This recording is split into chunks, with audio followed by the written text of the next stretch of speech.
All right there, boys and girls. Here we are, day number 16. Looks like our math is finally back in order again here after Patty kind of played around with it a little bit. Number 1, write any number that comes between 398 and 424. So we could do 399 all the way up to, and every single number up to 423. So any number from 399 to 423, okay? All right. Number 2 says 8 equals something divided by 8. Wait a minute. What? 8 equals... Oh, hold on a second. What if a number divided by 8 equals 8? Oh, now I remember. 8 times 8 equals the big number, right? Because that's the top of the triangle. So 8 times 8 is 64. 64 divided by 8 equals 8. Yes! Big point here is this side of the equal sign has to equal or be the same exact value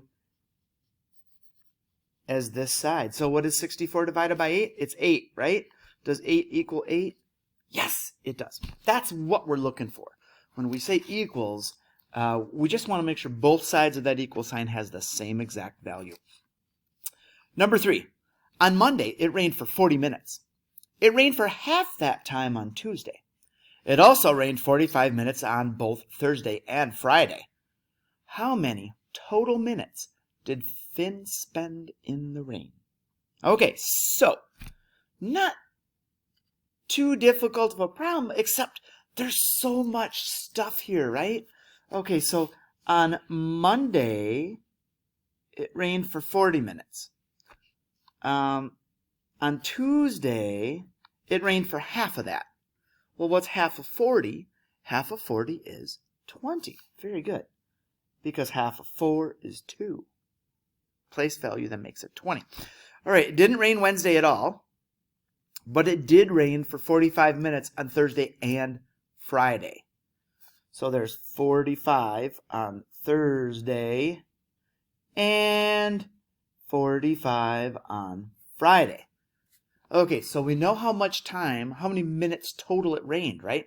So if we take all these and we add them all together, this is going to give us how much time, how many total minutes Finn spent in the rain, okay?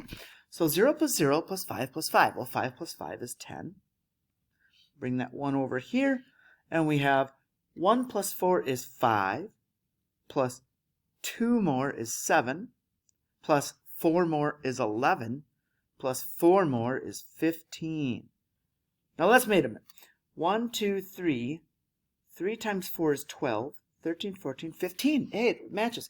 150 minutes. Okay? Little bonus for you. How many hours and minutes is that?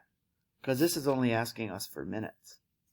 Do you know how many hours and minutes it is?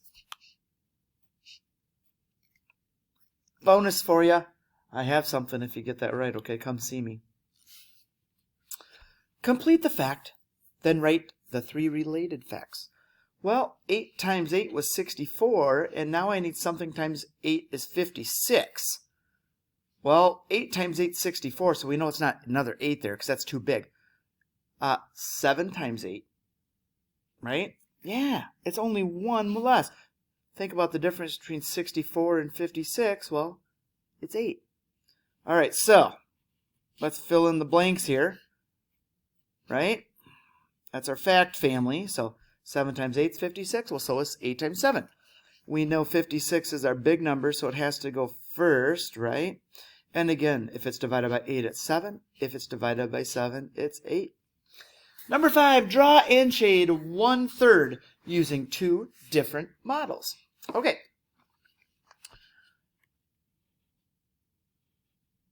So 1/3 of this group, there, I shaded it in 1/3. Now let's try this one. Ready? 1. Whoosh. It's always better just with a couple little sound effects. You know what I mean? All right, 2 different ways to shade 1/3. All right?